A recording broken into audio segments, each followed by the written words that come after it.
No nii, hea ülemuste ülemused. Dear boss, bosses of bosses, friends and acquaintances. It seems as if it was yesterday, but it was actually 8 years ago. Time passes very quickly. It was me receiving a phone call from the then rector, Mr. Aaviksoo, who wished to talk to me. I picked up my cap, went to see Jaak. Jaak asked me what I had done with my curriculum at my lab. For those who don't know before, we have graduated from the same curriculum with Haiti. He says that he's a plumber. This is okay for his generation. For my generation, it's almost okay. But it wasn't okay with the young people who graduated from secondary school at the time. It showed very well how the graduation numbers, demographics had gone down. And if a study program is associated with plumbing, fecal matter and the like, it's very difficult to attract new students. In a short while, we managed to rebrand the curriculum, saying that ventilation, cooling and heating are hip. And the rector said that this rebranding should be implemented across the board at the university. I then wanted to consult with several people within the university. I then approached Jakob Kübarsepp, and his message was not very encouraging to me because he said that our university matters to all age groups, starting from nursery. It matters to employers, employees of the university. That entrepreneurship is less of a matter with them. So I went to see Andres Geevailik for a second opinion, and he said, you're going to have a tough time, because if you're going to work hard, then 50% of people will be against you and 50% will be supporting you. If you adopt decisions that are supported by 100% of university community, then this will be taking the easy route. Then I talked to my colleagues in the school, to Jarek and the others, and there I received encouraging messages that I should take the job because financing of this discipline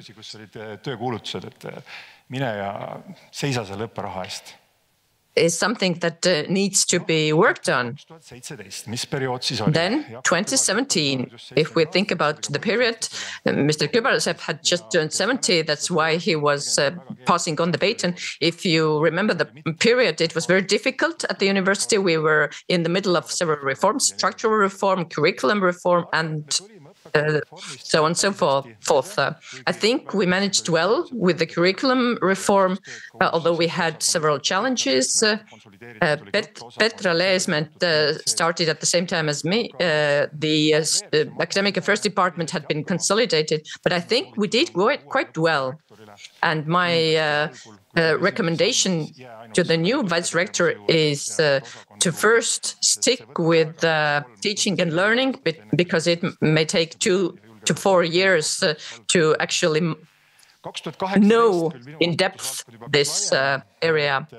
Then my area of responsibility started to broaden. TalTech, along with Eurotech partners, along with some partners, applied to Eurotech network, and I would like to recognize 2 people who were involved. Reijo Karu, who did a great job, as well as Gunnar Piho, who's no longer involved in Eurotech, but his contribution was significant. In the first round of application, we didn't get into Eurotech. In the second round, we did. I managed to make an impression with my first 3 years because Rector Tiit Land gave me the opportunity to carry on this work after my first tenure. And this is how things progressed. Then it seemed that I already knew the job. We were discussing with the rector. I got more responsibility first at the Open University.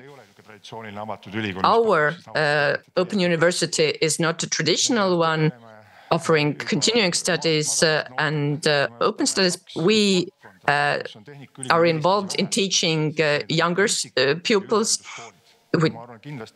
We take 2 areas where we're maybe not that much involved is politics and general education. And if people are advised to go to TalTech, then I don't think this is very popular.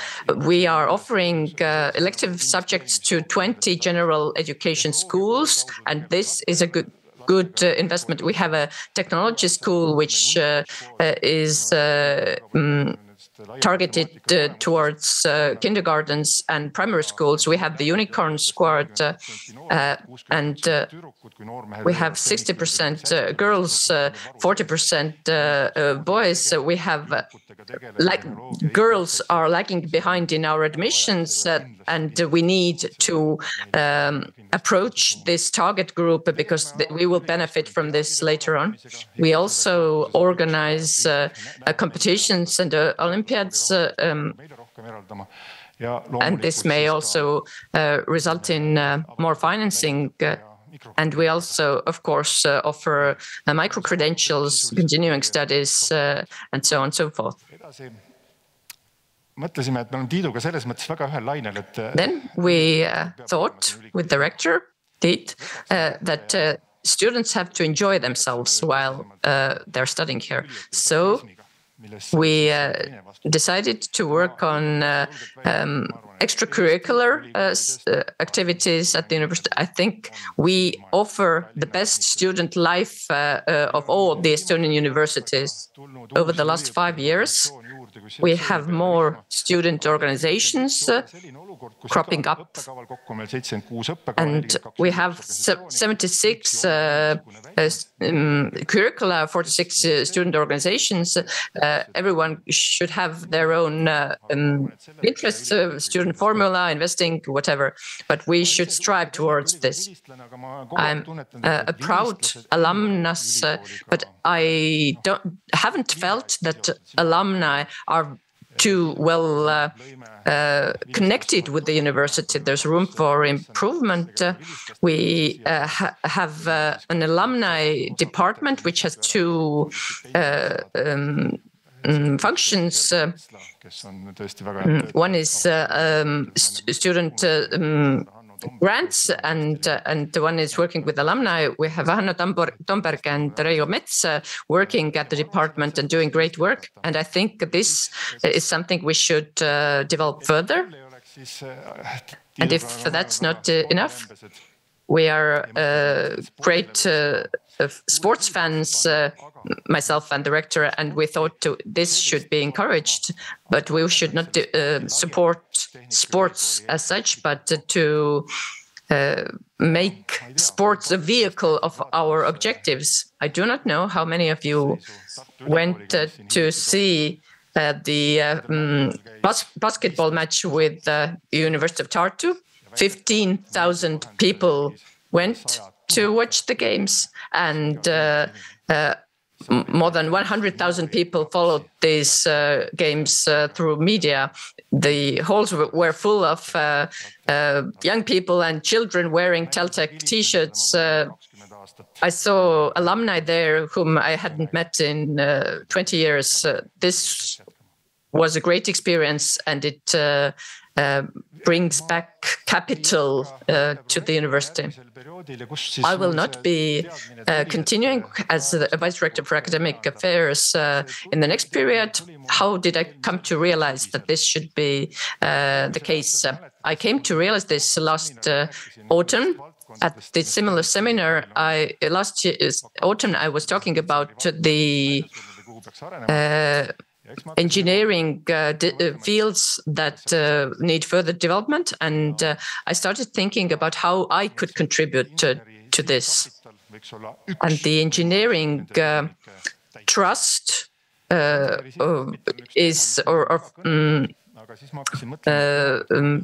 foundation is one way of achieving this, but I started thinking that if I took on another responsibility, then this would triple my workload. I met a colleague and I asked how many vice rectors for academic affairs we have had over the years. And I received this information from the colleague, and I understood that 8 years in office is already the length of a dinosaur. If I spent longer on this post, I would compete with great colleagues, but I would still be known as a vice rector for academic affairs, not an academic or academician. So I felt that it's high time to pass on the baton, and I think Ingrid Pappel is a great choice because artificial intelligence is the topic of the day. And I'm sure Ingrid will do better in this field than I would have. Concerning other areas I mentioned, I think the university should carry on working on these topics, but time will tell who will be steering these processes. But let us take a look at KPIs. In the strategic plan, we have 4 KPIs that are linked to teaching and learning. This one was not supposed to become a teaching and learning KPI. We can blame Arvo Urn for this.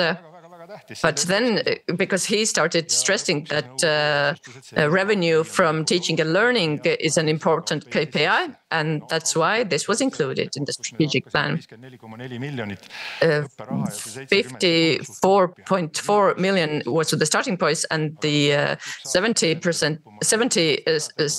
looked like utopia. But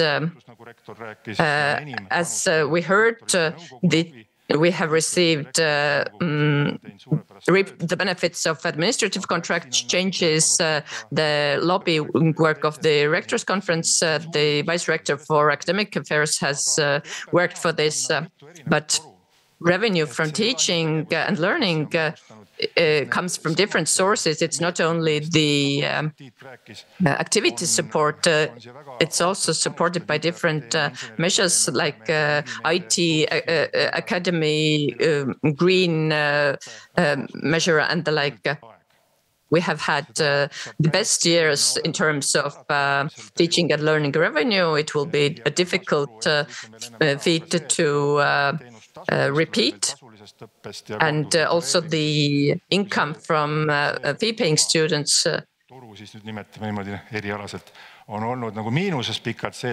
has also grown from generating a loss to generating a profit. We have been doing really well. And if you would ask me if this should be a KPI in the next strategic plan,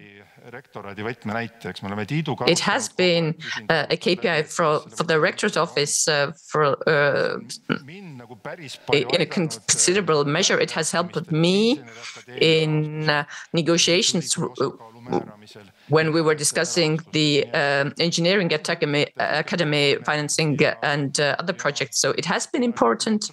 I am neutral.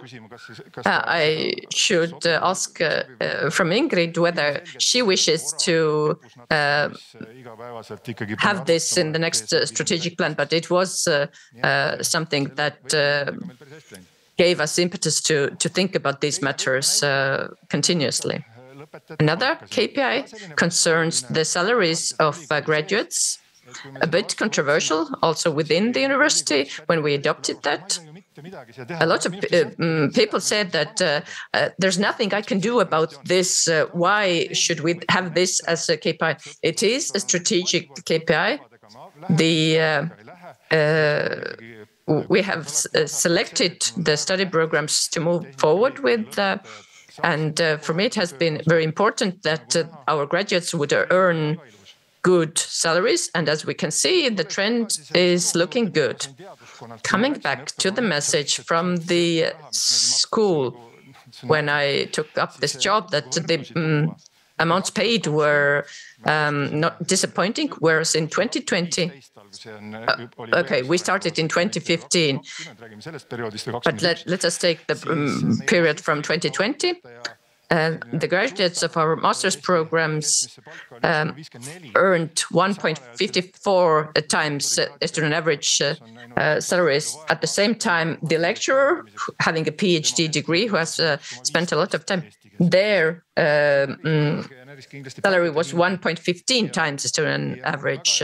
And this was a big source of concern for me. And I'm glad that the rector's office decided to invest more in our employees' salaries, because if we see that our graduates are earning more and more, and we hadn't taken this maybe difficult decision, I presume that our employees would still have earned 1.2 times, but now we can see 1.71 in 2023 for our graduates. If we take the lecturers with a PhD, their salaries are 1.5 times Estonian averages. I think we have invested in the right aspects, and this should continue, because we want our qualified staff to earn the salaries they deserve.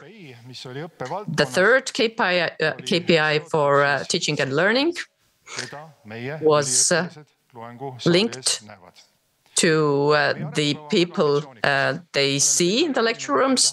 Our strategic plan has been ambitious. We have declared that we want to be a top research university, and our benchmark universities come from Eurotech, are among the top universities in the Nordic countries. So let us see how studies have been organized in the benchmark universities. Most of the lecturers have PhDs, and visiting lecturers exist who earn an hourly salaries, but these are lecturers are not getting paid by the university, but vice versa. And the university gets to select whom to allow to work with the students, because they have access to the best resource, which is the students. So the third KPI has been set right for that period, because we have made choices about whom we want to see teaching our students, and we see a trend. For example, we have wanted that as much as possible on all master's programs, the lecturers would have a PhD. And we can see in 2024 that the trend has been moving upwards, and this year's numbers will be even better. So we can be happy to face our next institutional accreditation regarding this indicator, where we will be assessed by experts from other academic institutions, because this indicates that our teaching is research-based. If you would ask me if we should continue with this KPI in the next strategic plan, I'm not sure. It's difficult to evaluate. There are different nuances involved. I think at the time, it was right to include that, but we should see the results of the negotiations for administrative contracts, because it seems that the national priority goes to applied higher education studies, and it's difficult to distinguish between applied studies and bachelor degrees, because the difference is only manifested in 3 credit points worth of practical studies or internships. But I don't know if this KPI should be carried over to our next strategic plan. What's clear is the people who are teaching our students should be the best of the best, whatever the characteristic of best. And one thing, üks väheseid selliseid nüansse, et õppeprorektori amet on, ma arvan, väga vinge ja õpetlik olnud, aga üks aspekt on seal, mida ma tõsiselt otseselt vihkan. That I have hated about my job as a vice rector for academic affairs is that over the 8 years, 43 eksmatti. I have had to sign 9,843 decisions of exmatriculation. Every year, we exmatriculate so many students that it amounts to an average-sized school, and each exmatriculation is a matter of concern. We have tried every trick to improve this, but a good piece of news is that we signed these exmatriculations electronically, but we signed the diplomas manually, so DEET has had to sign more diplomas manually than I have had to electronically. We had an upwards trend, but COVID hit us hard. There were disciplines that were easier to teach online than others, and engineering and IT are more complicated to teach online, and this is seen in the drop. I think the graduation within nominal study times will remain below 50%. We will reach the 60%, but we are seeing progress, and I'm glad to finish with the positive trend.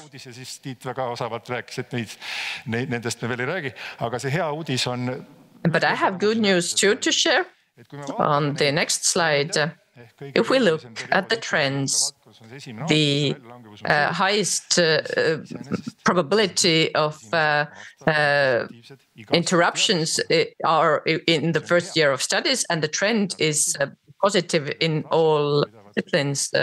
Estonia will benefit from this, the students, their parents. And here you can see the best news.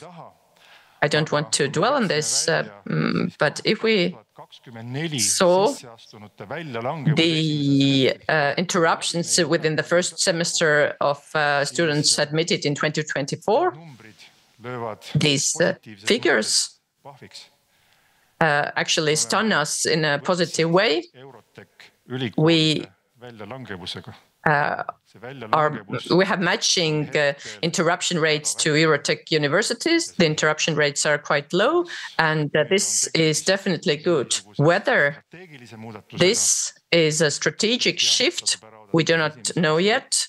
We have to see the results of the entire first year, but Clearly, this stems from changes within our university and nationally, and the great work of our teaching staff that have contributed to this.